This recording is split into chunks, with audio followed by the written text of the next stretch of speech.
Guys, this is CADMA here from Bitten Apple TV. Now we are back here with two guns. ANAIS, my girl. Oh my God, congratulations. I am so excited to be here. I had so much fun watching that, and I was in the corner like cheering on.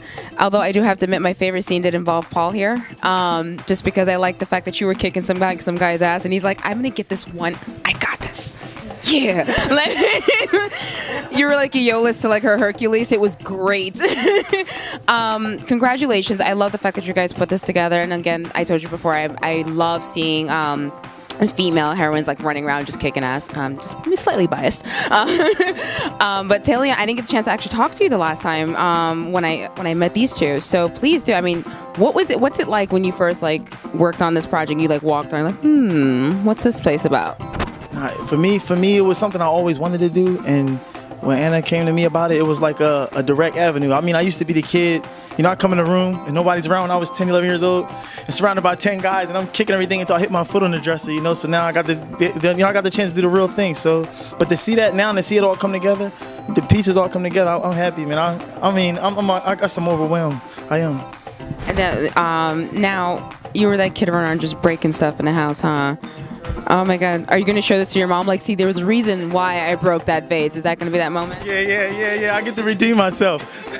Mom, it was worth it, see?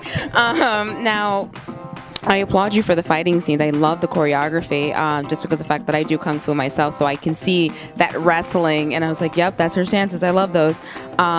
Those long hours, really quirky question. What kind of water do you drink? Because when I'm in Kung Fu class, I have like vitamin water, I have Kona. I'm just curious, really weird questions. Here we go. That's the weird thing. I don't drink or eat anything. Oh my God, my seafood keeps me in the moment. It's like an excitement, something that gets in your stomach that you can't drink or eat anything. I can go on for like 12 hours and I don't eat or drink anything. And now, during those intense moments, as an actor, usually most actors tend to like use method acting. You're thinking of a certain moment and you're like really angry right now. Do you guys like pull from multiple moments in your life? That one dude like at the bodega who pissed you off and you're like, really would like to knock him upside his head. I'm just going to save this for the scene. Do you guys use multiple memories, or are you just using your actual fighting training to like pull up that energy, that chi? A little bit of both. And being that we've known each other so long, I mean, it's like a year going by and some change, and now I feel like it's a part of my life, like almost real life. It doesn't take me that long to tap into it. When I first read the script, I guess I ain't gonna lie, I was intimidated, you know, when I auditioned for the part.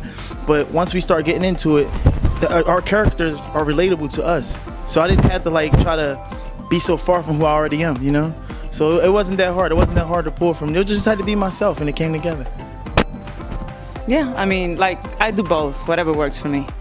Sometimes you gotta go to those moments to get the best out of it when it comes to like intense scene. But when you do it fight sequences, it's more like you in the moment. So you bring that intensity, it's already there, so you don't have to think about it. I mean, yeah, like the most challenging thing for me was to be co-directing, trying to get the scene right and act on it, which is something that, yeah, I'm still like, I told Joe, like next time I don't want to deal with any technical part because it's very challenging when you have to do so much, you get overwhelmed. So I was like, I'm trying to do the best I can, and I think, it did pay off, but it's a lot of work and it's very challenging. What when it's finally released in September, I mean, what sort of other quirky fights are you going to be assisting in? I'm just a little curious. Is it going to be like a fire extinguisher? What else are we going to see from you, Paul? A lot of it's TBD, but my knowledge base is really based on just like my personal affection for gadgets and stuff. I think that's the best I could probably say on that one. You can really prepare that the props will be taken from home. And because, yeah, that's personal expense and personal love on that all together. And yeah, I think that's the best teaser I can give on that one without revealing too much. Do you get involved in any of the fight scenes, or I'm just curious. I'm just curious to what's coming up. Mental preparation. Stuff that happens. You watch it, you. Remember the last time I got you. We have a role reverse right here. You see, he's the one with the geeky shirt, and I'm the one all nice and debonair. So, now waka waka. See, pun intended right there. even wear his shirt, then he switched up on me. So. Yeah, Ah, you gotta see this guy on set. It was like this. I mean, the chemistry was there. that seems like a lot of fun. I would just sit back if I was you and just like eat popcorn. Like, this is gonna be an interesting day today. Emoji right there. It's like Exactly. he's another fellow gamer. I love that. And now you're spending all this time. You know, you're doing the rehearsals and the training. Are there any other additional fighting styles that you plan on adding into your show as well? Because I know this first season you're almost done, and you're going to be looking at the second season coming up soon, which you guys better look out for. Are there any other fighting styles you want to like add? Am I going to see like some Brazilian Jiu-Jitsu, some capoeira? I like that. I got to learn that style. I got to bring that to my seafood. Like, We bring in a lot of, you know, great fight sequences, a lot more like high end. We're gonna work with a lot of like great stunt guys that's gonna highlight the fight sequences, because right now, you know, believe it or not, like we're working with guys that they know how to, you know, throw punches and fight, and we kind of like coordinate them. But on the second season, it's gonna be like, it's gonna get real dirty. So, you know, I leave it to spectators. So it's gonna be cool. Yeah, I can't tell you much. Like we're gonna get into that when we put together the trailer for the second season. But yeah, we getting like a lot more serious when we head into the second season. Like I said, this is what put together our own, you know, using our own people. But thanks God, we in the second episodes we getting really serious about what we're doing. now, I do have a sort of a dorky gamer question to ask you guys. I loved all the fighting locations. In my head, I was like, that's Tekken, that's Soul Calibur. That's all I saw when I was looking. I was like, oh, this is great fight scenes. Is there a location you guys are looking for, you would love to shoot it? Like, if you could fight in some epic place and you're like, that's the location I want to kick somebody's behind in. Or stand in the back and cheer. You guys have to pick a location. I don't know. You know, the thing is, the great thing about this is, like, I go to places, and I like my friend can tell you, I'm like, this looks great to do a shoot here. You know, let's that's the person in charge, so let's get it done. And it just happened. You know, the same with actors. Like, we go to places and go to this network events, and we meet people that they look great for some parts, and we just pull them in. You know, it's great because it's spontaneous. So. Oh, you went the train tracks. Oh, let me hear. And the train coming in, I roll over and he died. Yeah, I'm waiting for that.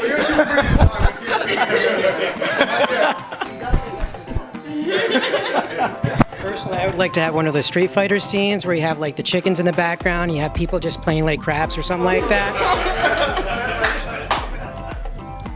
Long as Link isn't running around hitting the chickens, I think we're all good. Now, I noticed your character, you decided, I saw like the little love scene. I was like, ooh, she has a boyfriend, ex-boyfriend, what's going on? I got mad nosy. I was like, ooh, does she beat him up also at some point? Like, you know, like, hey, you had that coming. Maybe. Oh. Maybe. I'll take that as a yes. So I love the fact that you're showing the strong female character. She's showing depth. You show that she has a vulnerability to her, which a lot of sometimes people don't realize when you're a strong female. Just because you can whip somebody's ass, that does not mean you don't have a moment where you're like. And I thought you guys really sort of showed that very well. Well, that was my main focus. You know, like, although I love action, you know, heroes and figures and, you know, all this badass and kick-ass character, it has to bring that vulnerability, and, you know, because it has to be real. You know, I don't want to put together a project or write a story about somebody's just like kicking ass and fighting and shooting. You know, there's no truth on that. You know, there's no story. So that's something that I will discuss with Joe all the time. I'm like, we have to create this character that is, you know, realistically somebody that is going through a lot of emotional pain, you know, a lot of things that are in the backstory that we're not telling the audience, but they're going to be able to see that because the way she behaves and the way she carries herself and her thoughts, you know. So that was something that I was very, very I was trying to make that point, and I'm gonna keep it out like that way because that's the story. All the things you add all that into it to make it more fun. But yeah, like it has to be a character that is real, that you can feel her and everything that kind of she does. No, yeah, of course that's important. So it's like, I mean, everyone loves the movie Crank, but at some point you're like, this dude should be dead. So I love the fact how you guys put that together. Now, just out of corniness, because I'm so curious, everyone's favorite action film, since you guys are now obviously action stars and Bruce Willis has to worry for his job. What is everyone's favorite action film? He's like, oh, I kind of have a couple in my head right now. Come on. Is it game over for us? I was gonna say Die Hard, but you do. I gotta think of something else now. God damn, like I love X-Men. That's one of my All right, I got one. The first Terminator. Oh, you get deep now. Yeah. Paul, there's a lot of pressure on you right now. This is going to be gory, but Ichi the Killer, actually, it's pretty intense. Yeah, I know. Oh, everyone just mic drop. I think what you guys are doing is absolutely wonderful. You guys who are following, make sure you guys follow What With 2 Guns, and very quickly just tell everyone where they can come find you. Talion, you first. Okay, you can find me at Talion Goffney Official. You can find us at Alex2Guns.com. That's our Instagram page, and my personal one is ANAIS ALMONTE. My whole name, paulcamano.com, or that's CAAMANO. So remember, I like my vowels. I did that in the last interview, and I love the fact they did it again. You guys are so awesome. Make sure you guys keep up the amazing and wonderful work, and we'll catch you guys later. Thank you. Bye.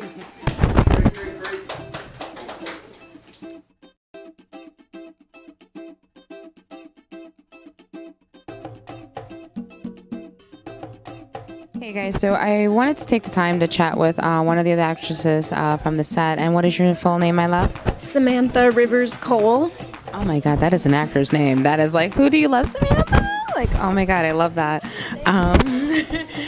You had me cracking up. I loved your first introduction. I was kind of curious. I see her and she's like running around like being super badass.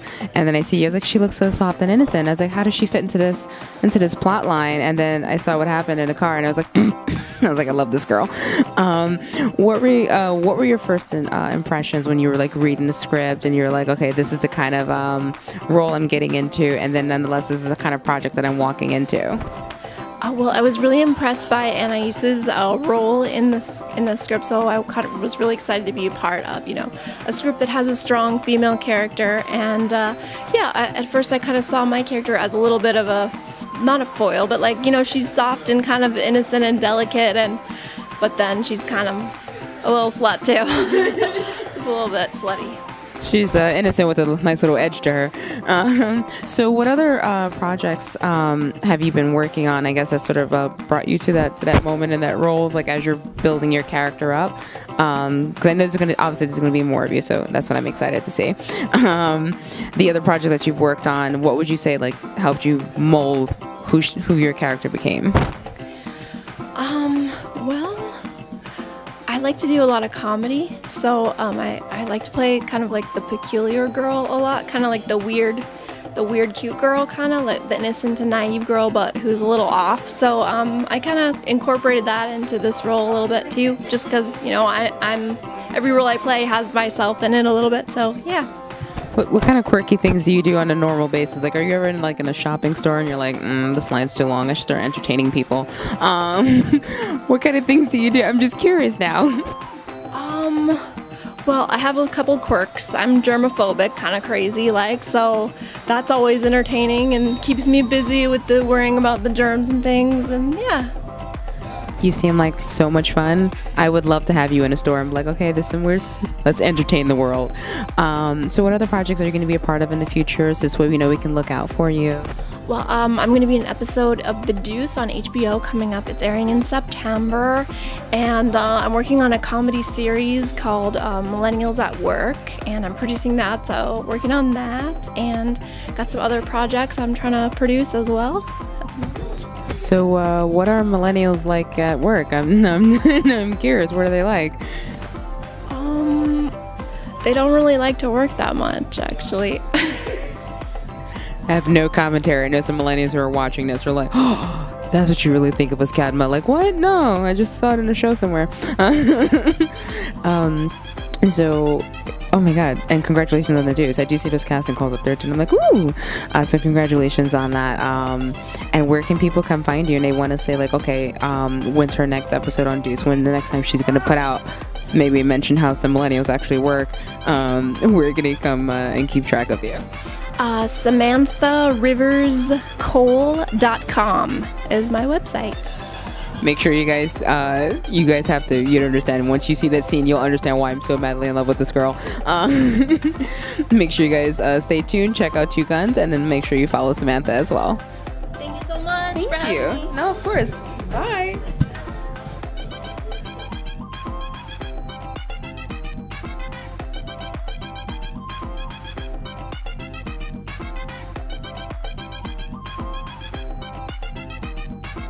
Hey guys, it's CADMA here again.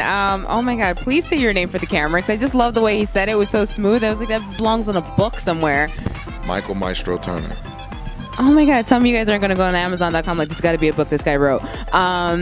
So you're a coach. Please do tell, because you were telling us before the screening how you met ANAIS, and I need you to share that story because it sounds so interesting. Yeah, actually, I reached out to her on Instagram to be a guest on my motivational platform. I have a group coaching monthly subscription thing, and it's to help you from the inside out. And I was like, you could be an awesome person on the call to inspire everybody. We talked for like an hour, and she's like, no, I need you.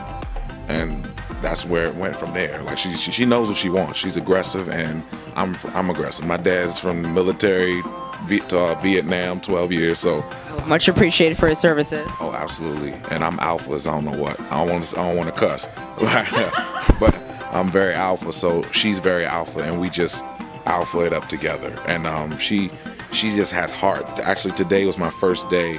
I got first chance to train with her and coach her like live. It's always been on video, but today we were in the gym, and it was hardcore, like sweat and blood and respect. What was that like? Just because I know, like, my best friend who's holding the camera, he often gets upset with me because whenever I'm doing Kung Fu, I have a bad habit of not stopping. And it's a bad habit, it's a good habit at the same time. And it'll be like 8 hours later, he's like, you should probably take a break. Was it like that for you? Like, working like, hey, maybe you should take a break. And we're like, no, I got this. Because I love seeing other strong women. I love that. I'm the opposite because let me just paint the picture. There are some people that they put a mask on to get the job done, and there are other people who are like animals. They're beasts, and they have to put the mask on to be at home. She's the one that has to put the mask on at home. She takes the mask off and be herself, which is the beast. And then you have the other person that's like they get it. They get what needs to get done under the best circumstances. And then you have the person that like they are that. Like when she go, she's the type of person that she goes home, she's like, gotta put the mask on and be chill because I'm with mama now. I'm with the babies. I'm with the little cousins. Hey cousin. But when she's in the ring, the mask is off. Like that's really her. Like Kobe, like Michael. She has that. Yo, no wonder me and her vibe so well when I first met her, because I met her at a Big AppleCon. I like walk around like looking for interviews, and I kind of like go to and I gravitate, I guess, my own kind. Like he'll pick out interviews, and I'm like, yeah, that dude belongs in your group. And I saw her, and I was like, Anais, and when you're watching this, you're gonna realize that when I saw you, like there was like a little pink heart that like floated around you. There were like birds and stuff happening, and I was like, I gotta go over there. That's my girl. Star presence. I love her. My first time being with her was the last 2 days. And the first thing we did was we got some coffee, or I didn't get no coffee. I'm just watching her, and because I'm working, I need to see how you are, the real you, not just when you're on video. It's just me and you. But she goes in the coffee shop, and I'm watching people look at her like, not you're pretty. No, it's the something about her, that star presence. You can't pay for that. So let me ask you this now, since the fact that you're doing like motivational, like. What is the hardest thing, I guess, in motivational speaking? Because a lot of the times I have trouble, like, whenever I'm talking to someone and they're like, oh, I just can't do it. And to me, I look at them like, I don't even know what those words mean. What would you, like, suggest, like, when you see someone going through those kind of obstacles, like, what's your, oh, he's, like, already smirking. He's got, like, several stories for me. Just shoot. Go for it. Okay, so if that's how they feel, they're doing the wrong thing. I'm not that motivational speaker. You can do it. Yay, the corny guy. That's not me. No. How do you do it then? 'Cause that's what I need to know. Okay, you're in the wrong field. Like I tell people, don't applaud me because dolphins don't get applauses for swimming. This is what I do. Like right now, like camera, no camera. This is what I do. I inspire people. I was homeless in 2012. So in 6 years, boom. I've worked with John Sally. I'm working with her right now. So you see what I'm saying? So why stop now? Is Oprah next? I mean, I don't know. I'm just saying, why stop? Oprah, shout out. I'm just saying, like, because and so the first thing has to start is here. What that person doesn't know who they are yet, or they haven't been through enough to know who they are yet, and they need to keep doing and doing and doing and doing and doing. And the more they do, the more they're gonna see what they like and what they don't like. And then when they find that thing, they're gonna know it, because Jay-Z didn't know he could get paid for rapping because it was so easy. That's why it took him so long to figure it out. He said it. So I get paid for this. I used to get detention for talking. Now I get paid up to $35 a minute for talking. It's facts. I'm not deep. I failed the 6th grade. Simple. I failed the 6th grade. ADHD. All that. No excuses. I don't want your excuses. That's what I said. So the people that, for people like Anais, is not, well, can she take a break? No, I'm like, go to her page, go to her Facebook. We actually put a piece of it online for everybody to see. I was like, I was going in. You don't want to know some of the stuff I said. It wasn't no cussing. I'm not that guy. But it's that no excuses, no days off. That's what it is. Oh my God, you're gonna be my new best friend. Like, you have no idea. I drive people crazy. I really do, and they're just like, stop it. Like, I really do. I try to give them the soft answer, which is I'm a busybody, and they're like, but don't you sleep? And I'm like, sleep is for the weak. It's for the dead. I'll sleep when I'm dead. And they just look at me like, okay, she's a little crazy. And I'm like, no, you don't understand. There's a bigger picture out there that I'm looking at. Honey, I applaud the fact that you went from one state to another state, and now you're motivating other people, and I love that, because that's a very a lot of times people forget that when you do hit rock bottom, that doesn't mean anything. That doesn't mean you can't climb back up. And oh God, no. Everybody, I'll tell him right there. I'm homeless in 2012, but I'm winning now. That's the most because that's the most important part, because a lot of people think once you get to the bottom, like, that's it, like, oh, game over. You're like, no, that's not how it goes. I actually have some other stuff I'll share with you after the interview. But for those who obviously need that push in their life, where can they find you? First of all, this is about Anais. It is, but I do think other people should get that positive messages in there. I'm gonna tell you the truth. Find me. Because I'm not for everybody. If you're weak, don't call me. If you get it done under the best circumstances, I'm not the person. So you're going to find me if you're the other person. So I don't really not about that. I'm already working with the dream people I'm supposed to work with. So find me. Thank you so much. I really did like your story about how you met her, and it just turned in from an Instagram conversation to suddenly like, no, this is going to be a real thing. Make sure you guys look out for 2 Guns. It'll be coming out, and I hear that there should be a season 2 coming out soon afterwards. So make sure you guys stay tuned, and thank you so much. Bye.